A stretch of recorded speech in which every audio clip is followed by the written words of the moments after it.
Right, goeiemiddag, ek is al die pad hier by Frankfurt, tussen Heilbron en Frankfurt, hier by Hoogte Boerevereniging. Nou ons gaan 'n bietjie kyk vandag, hulle het 'n lekker uitstekende boeredag by mekaar gesit. Ons gesels bietjie met Johan, wat die voorsitter is. Kom ons hoor bietjie wat sê hy vir ons. Yes Johan, hoe gaan dit? Goed, dank mee Johan. Nee, baie lekker, dankie. Nee. Hoor Johan, julle het uitstekende dag hier by mekaar gesit, die manne is op pad in, al hoe meer en al hoe meer. Vertel my bietjie, wat gaan hier aan vandag?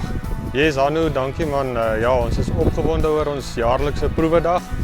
Ons is hier by Hoogte Boerevereniging se proewedag. Ons boerevereniging is tussen van Heilbron af Pieterstein se kant toe ook en dan ook van Heilbron af Frankfurt se kant toe.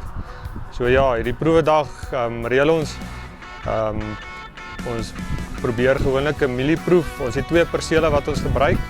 Ons is nou hierdie jaar hierso aan die Frankfurt kant se perseel en ons probeer gewoonlik dit af te wissel jaarliks met of 'n sojaboonproef en of met 'n mielieproef. So ons het nou hierdie jaar is hier 'n mielieproef geplant. Op die stadium lyk die saai dis baie mooi en ja, dit is die proewedag wat ons gereël het. Okay, Johan, jy het my net nou vertel van met hierdie 2 proeflande wat julle hier het.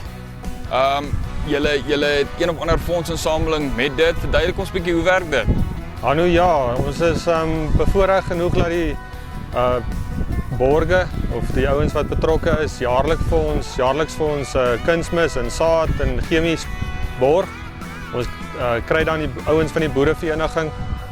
Daar's 2 boerdery betrokke by dit.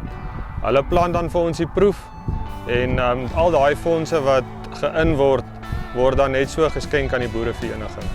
En met daai fondse wat ons in dis eintlik maar ons groot fondsinsameling vir die jaar. Die graan word verkoop en met daai geld kon ons nou al regtig baie in ons gemeenskap gedoen kry.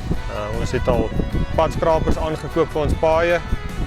Ons het ook 'n klomp veiligheidskameras opgesit by al die hoofingangroetes op ons paaie. So met die boerevereniging daar wat julle nou daai finansies gebruik, is dit ook maar meerderheid om vir die gemeenskap en die boeregemeenskap en die paaie te sorg om hulle te help.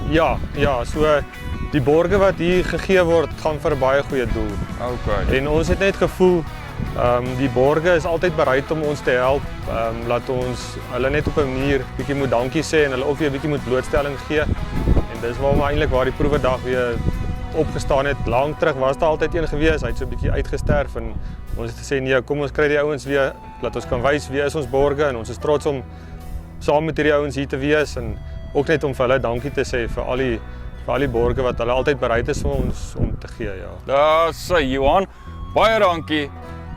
Ek gesels nou weer mee. Dit reg, dankie jou.